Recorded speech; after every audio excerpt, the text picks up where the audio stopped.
పహల్గామ్ ఘటనకు ప్రతీకారంగా ఆపరేషన్ సింధూర్ను చేపట్టిన భారత్, పాకిస్తాన్ను అన్ని వైపులా ముప్పుతిప్పలు పెట్టేందుకు ప్రణాళికలు రూపొందిస్తోంది.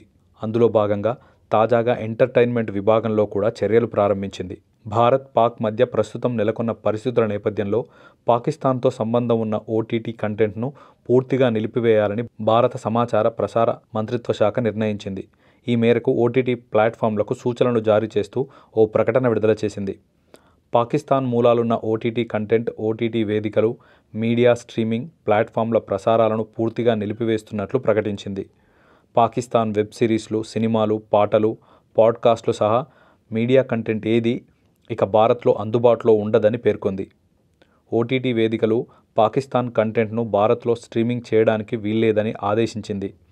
ఈ నిర్ణయంతో Netflix, Amazon Prime Video, YouTube, Jio సినిమాతో పాటు అన్ని ఓటీటీ ప్లాట్ఫామ్స్ పాకిస్తాన్కు సంబంధించిన కంటెంట్ ప్రసారాలను నిలిపివేయాల్సి ఉంటుంది.